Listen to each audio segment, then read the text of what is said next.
Hello, hello, hello. Welcome to ReLAYshons. Hello, humans of the world. I am very, very excited about this episode because this episode is currently with my VIP guest, also my partner in life, my partner in this journey, my partner with T.H.I.Stru, my partner in creation. I could go on and on and on. Welcome, Adrienne.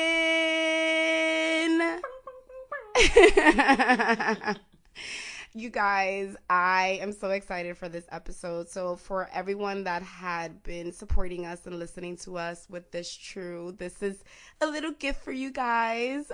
So you get to hear us again doing what we do. And remember, T.H.I.Stru is not over. It will be back officially sometime soon in the future.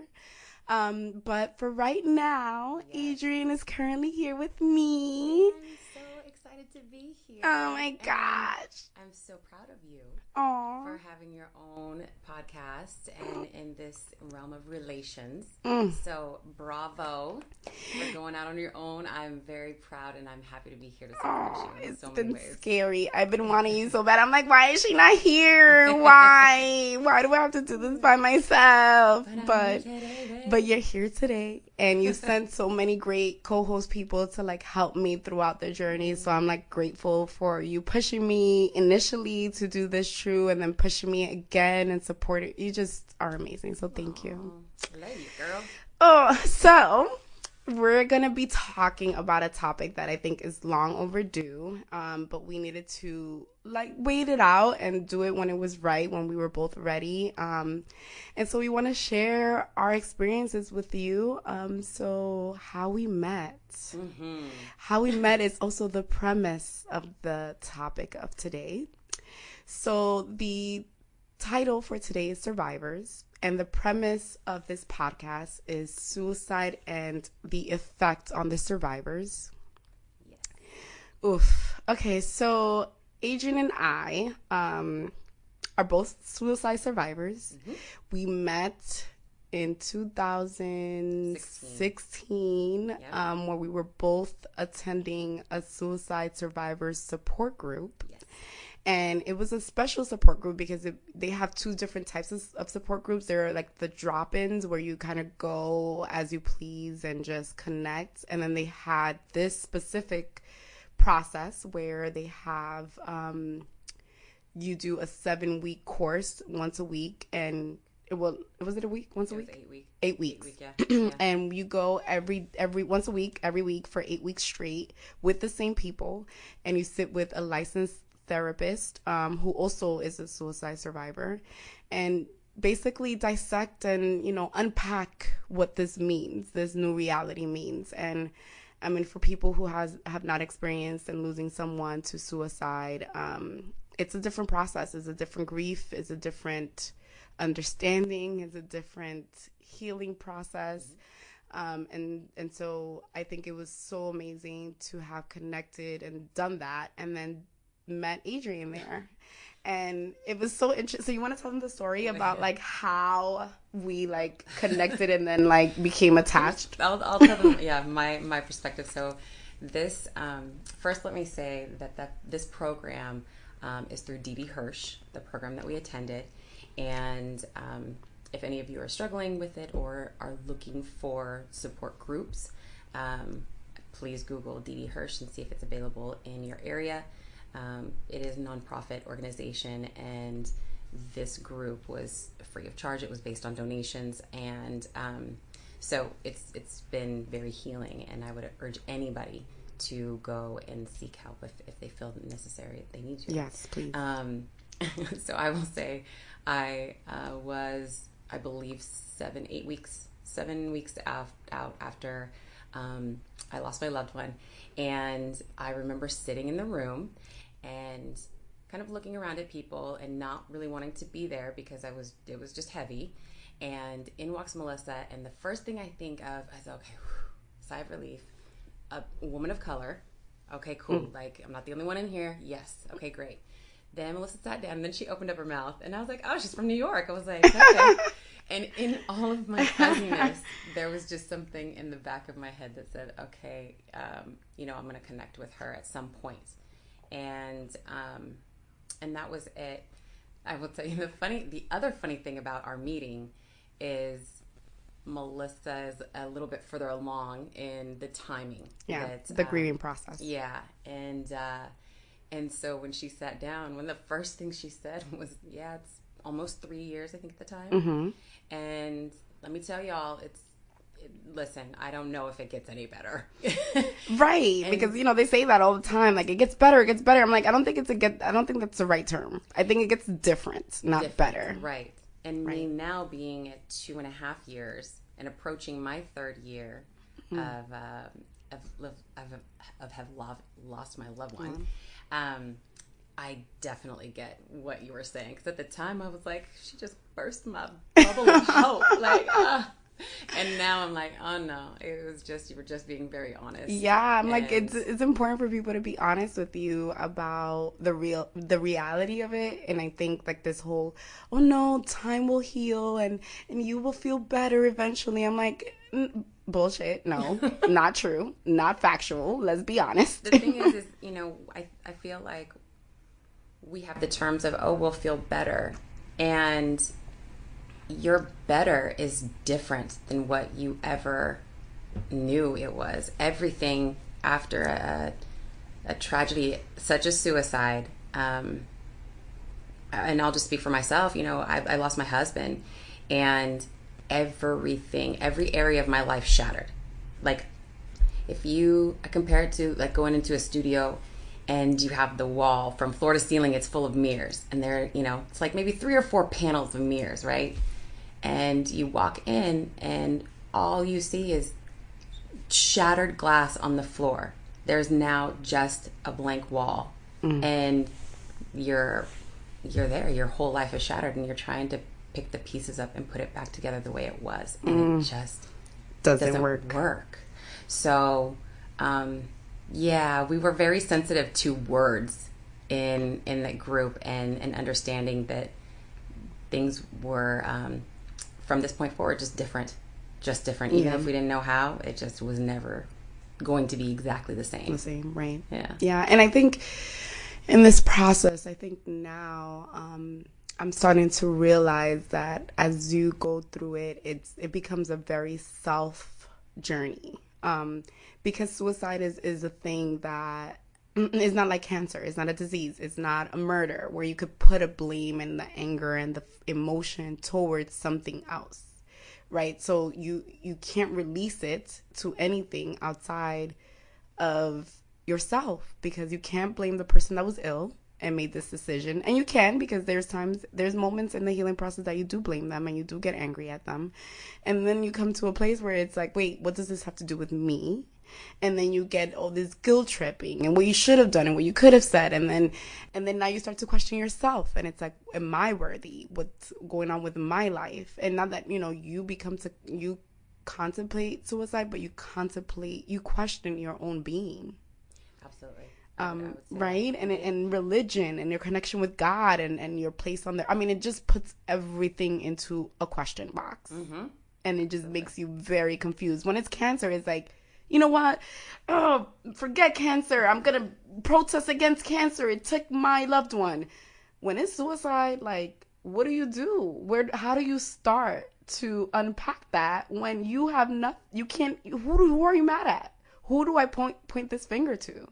Yeah, and it's a lot. It's a lot of unpacking. Mm-hmm. And then there's some people that believe, well, if they took their life, then that's a sin, and we're never going to talk about them again, and that's hard. And so I would agree with you 100%. Like Melissa said, it's a self journey, because you don't have to, but there comes a point where you have some crossroads that you go through your grieving stage, and do you accept the fact that it was this loved one's choice?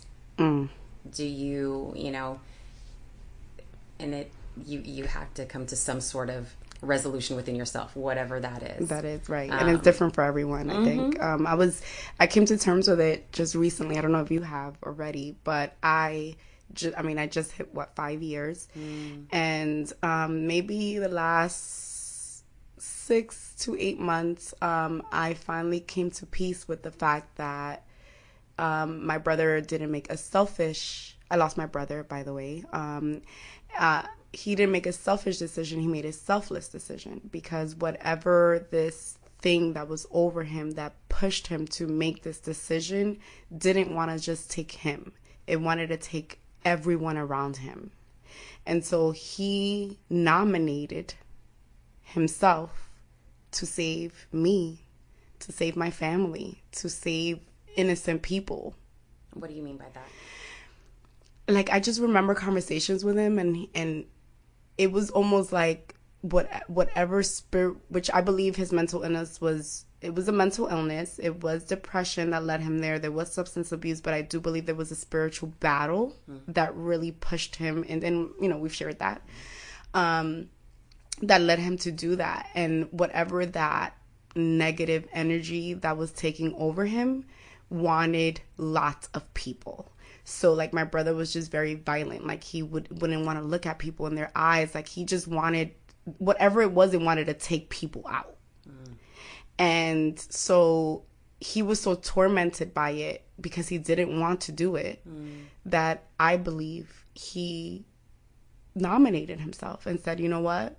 You want me to take everybody and you want me to take other people, but I won't. So I'm going to just sacrifice myself. And now I see how brave he was and how courageous he was, and oh my God, how out of his own body he was. I know that wasn't his own spirit that made that decision. I don't believe that. Like, I know my brother. I'm not gonna let his death define who I knew him to be. Right. So. I think that's a really good point, though, and I think if anybody's, those that are listening, this is the thing. When anybody passes, we don't really know. We don't have proof of the afterlife or what exactly happens.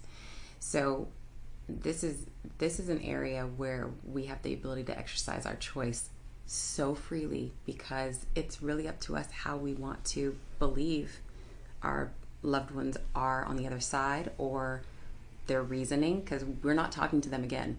We're not going to see them until we pass over. If there is an afterlife, right? Who knows? Who knows, right? So while we're here and this is our experience, I mean, it's completely up to us as individuals. We can think positively of it. We can think negatively of it. We can not talk about it and not deal with it. But how healthy is that? At the end of the day, we have our choice. And for me, it's taken me a while. It took me a while to get there, but I finally have accepted. Yeah, I've accepted that. For my husband, he was in a really dark place, and he made a permanent decision based on temporary feelings. And that was his choice. And I believe, I'm going to see him again in the next lifetime. I don't even question it. Oh, that's amazing. Yeah, absolutely. Aww. We've got unfinished business. Are you kidding me? Yeah. Yeah. So as we become a support for each other through this, sharing this common pain and being honest and healing our truth, who are we now as survivors? How would you define yourself now? I'm still in the process. And it's a process. I think that's the one thing that has taken me some time to just accept, and come to terms with. I've had to give myself some grace, which I have not. It's not been easy for me. So I would say, who am I as a survivor? I'm surviving. I'm still in transition, and some days are great. And I feel like, okay, I got this. I'm rebuilding my life bit by bit, and I can do this. And there's other days I shut off the phone, I throw the covers over my head, and I'm like, I cry. And I'm like, what is my life right now? And then I do kind of blame him at times. I'm like, dude, you left me. So it's interesting because with this type of grief, we feel, I feel a sense of abandonment, guilt, all that wrapped into one. A ton of anger, which I've actually worked on quite a bit and have, I feel like, broken a plateau this year, which was good. But it is the journey. And it just doesn't happen overnight. And years and timeline, I don't really think exist with this. Eventually, I'm hopeful in the sense that, you know, this experience is always going to be carried with me, but it won't be so prominent in my forefront as I continue to take steps forward to the life that I envision in the future. Yeah, I agree with that too. For me, it's definitely a journey. I think that what I am choosing to do as frequently as possible is like, you know, like we just had Survivor's Day. Yeah. And every time I go, I mean, I dread going, but every time I get there, I always am glad that I did, because I'm able to talk to other people who just experienced, like literally I just met a family this year's suicide. It was last week. And they literally experienced a loss 3 weeks before.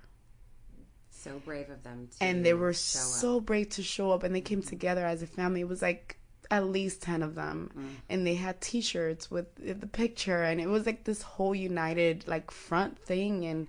And we were able, once we broke out into the small groups, me and my sister were able to like speak and give a sense of hope and of vision of what happens 5 years later.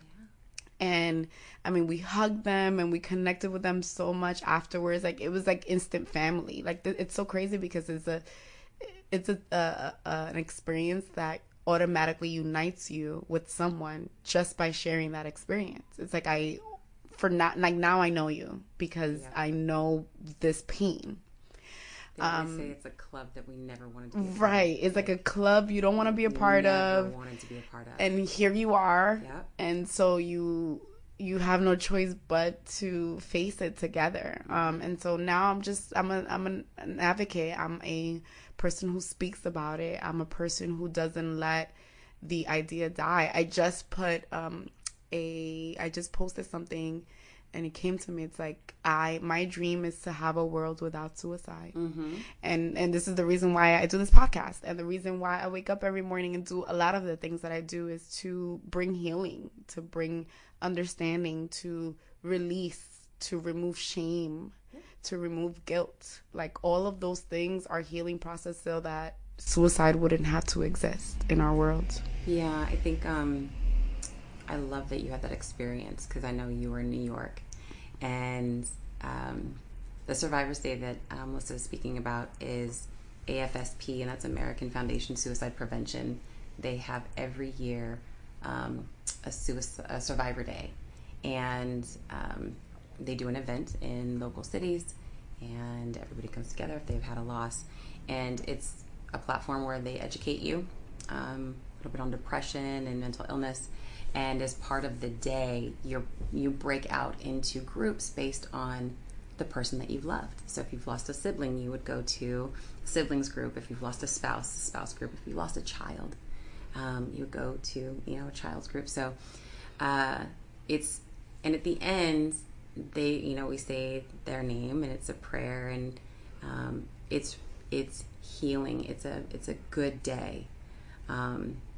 And so I attended this year as well in Los Angeles, and I was missing you. Aww. So I was definitely this. But year. I was with you just across the country. And I showed up by myself, and it was great.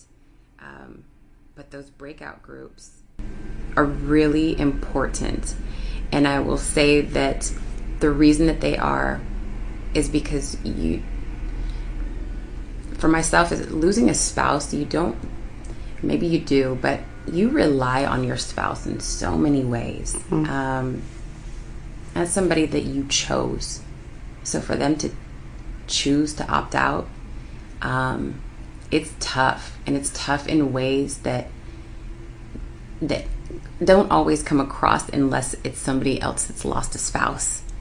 And just in the same sense that, like I wouldn't know what it's like to lose a sibling, or my parent into this. And so for AFSP, the Survivor Day, those groups are really, it was healing for me, and it also connected me to people, so I didn't feel so alone in my particular situation. And it's therapeutic. Yeah, I would, for anyone who has recently lost someone to suicide, or has lost someone a long time ago, if you haven't reached out to connect with other people who has experienced this as well, I really recommend that you do. It would really put you in a different space of your healing. It would literally give you a moment to breathe a different type of way.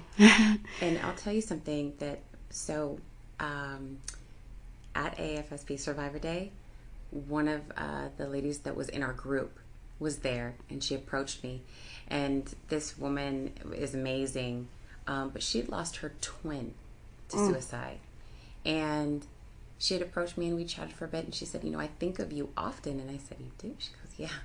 She goes, because I was really angry with my twin, but not only that, I was angry with his wife. And I put a lot of blame on her, and I was angry. She said, but then I was listening. I listened to you. There was a couple other people in our group that had lost a spouse. And she said, and it gave me a different perspective and what she must have been going through. And so it allowed me not to be so harsh and judge so harshly. Wow. And I was amazed, because I think we go into these groups we're so broken in a way. No matter how long it's been. In a group, we've had someone who had lost their loved one 7 weeks ago. We had a fella that had never talked about it because he lost a loved one 16 years ago, and this was his first time attending. And so, the bravery is just in people just showing up. Can't stress that enough. Right. Yeah. And it's hard. I mean, I dread it. I dread it every year, and I want to talk myself out of it every time. But every time I go afterwards, I feel so much lighter, and I feel so much like I contributed to someone's life, someone's healing, someone's comfort. We're able to be there for each other and comfort each other in a way that no one else that has not experienced this will be able to. It's just that simple. You will never know this pain unless it's happened to you. And I'm usually the person like, oh, you have to learn from other people's experiences. When this kind of happened to me, when I had to realize like, oh my gosh, like there's some things you actually have to experience on your own to like really learn, it really blew me away.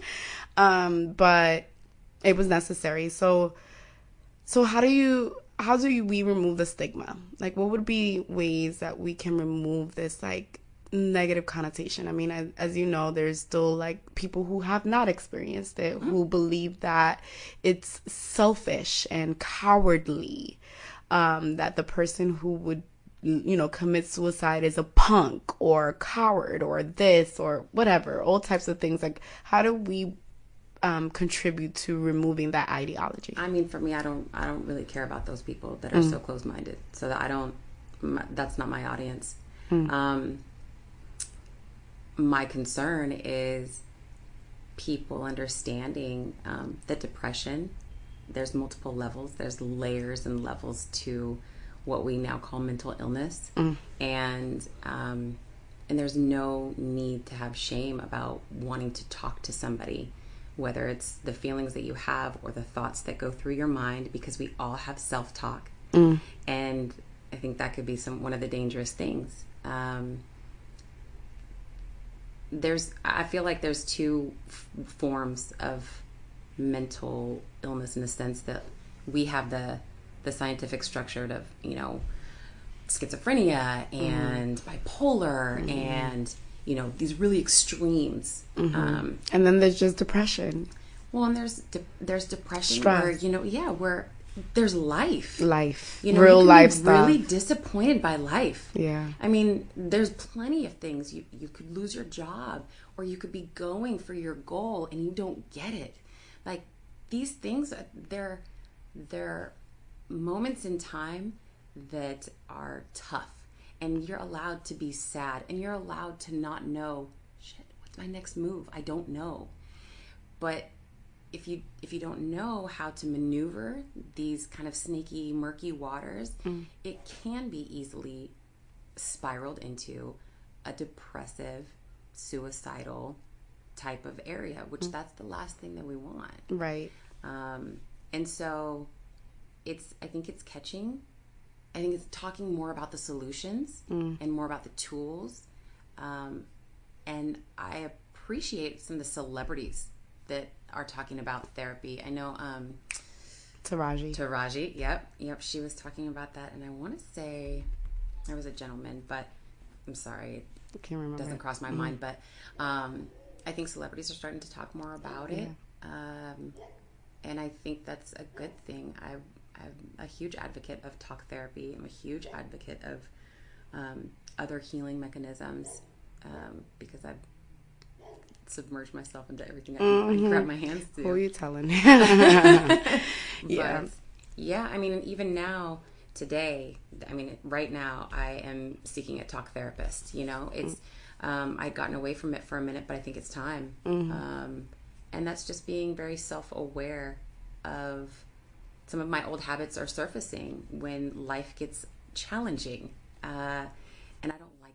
Yeah, nobody likes it. No. Who likes to be like uncomfortable and stressed and depressed and no one wants to do that. And I think that for me, for the people that are not opened and don't have an understanding about this whole thing about mental illness, I would say you don't have immunity.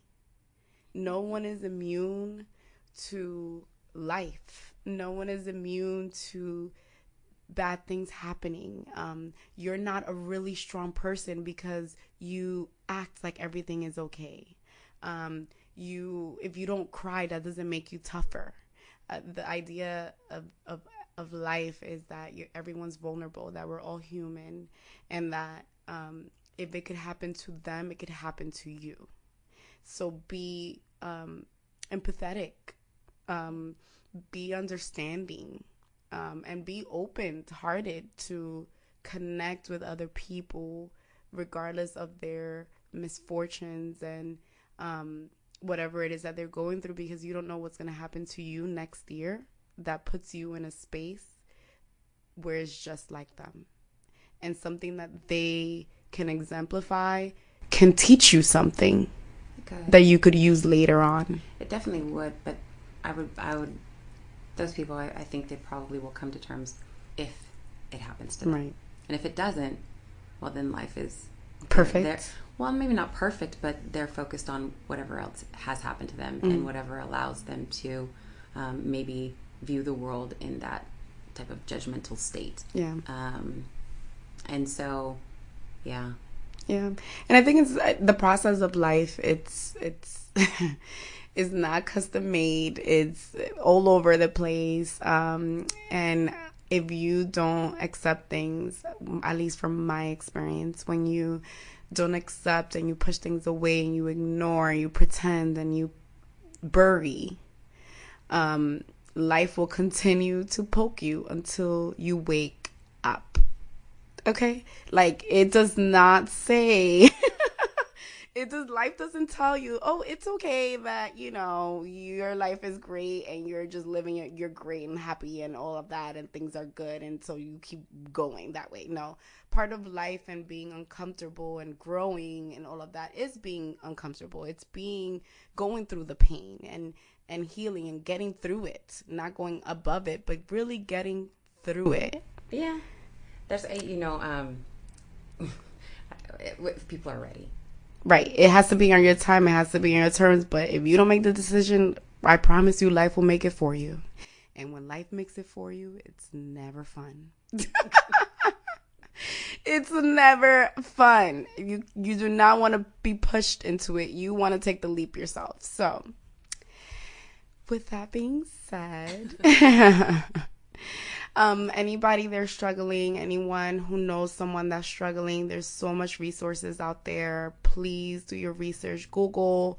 There's the AFSP.org. If you are in LA or in the West Coast, we have Didi Hirsch, which is all up, I think it's in Northern California as well.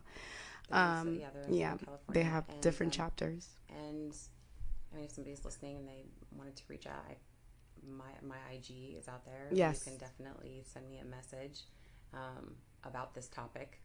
Yes. So we put our contacts on as well when I post this, so that we can help and give you some type of resource. If you need somebody to talk to, whatever it is, even if you want to just come and be a co-host on the mic, this right here is therapy. This podcast right here is therapy. It's healing, it's vulnerability. And so this is why I do it all. So I appreciate everyone for listening. And stay tuned for a new one. See you later.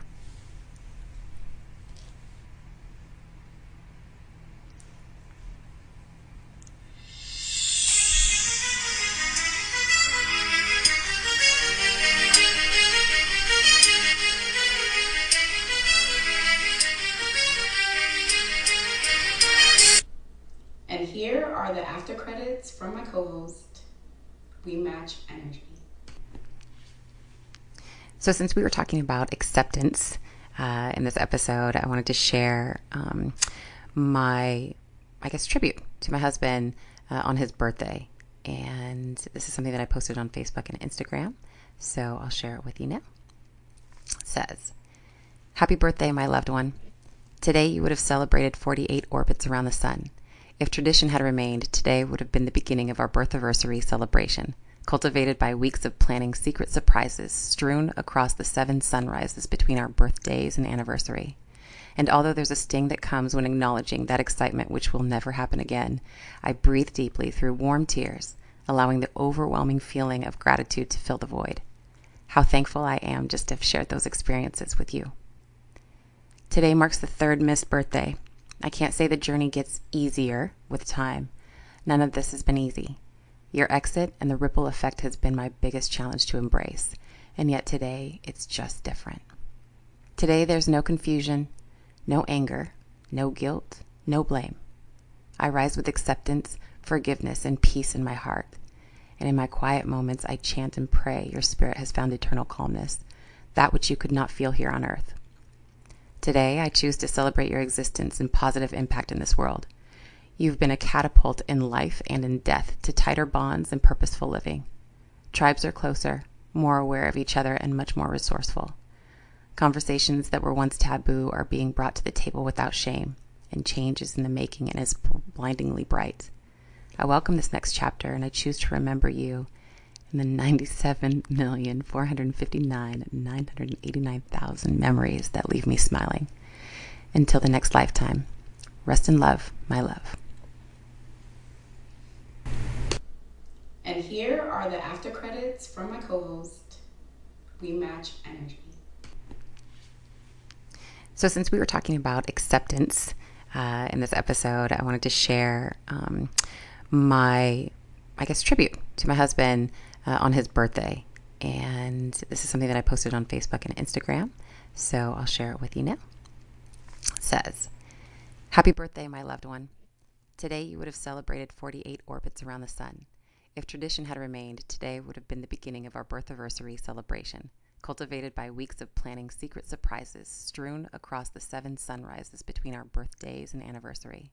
And although there's a sting that comes when acknowledging that excitement which will never happen again, I breathe deeply through warm tears, allowing the overwhelming feeling of gratitude to fill the void. How thankful I am just to have shared those experiences with you. Today marks the 3rd missed birthday. I can't say the journey gets easier with time. None of this has been easy. Your exit and the ripple effect has been my biggest challenge to embrace, and yet today it's just different. Today there's no confusion, no anger, no guilt, no blame. I rise with acceptance, forgiveness, and peace in my heart. And in my quiet moments, I chant and pray your spirit has found eternal calmness, that which you could not feel here on earth. Today, I choose to celebrate your existence and positive impact in this world. You've been a catapult in life and in death to tighter bonds and purposeful living. Tribes are closer, more aware of each other, and much more resourceful. Conversations that were once taboo are being brought to the table without shame, and change is in the making and is blindingly bright. I welcome this next chapter, and I choose to remember you in the 97,459,989,000 memories that leave me smiling. Until the next lifetime, rest in love, my love.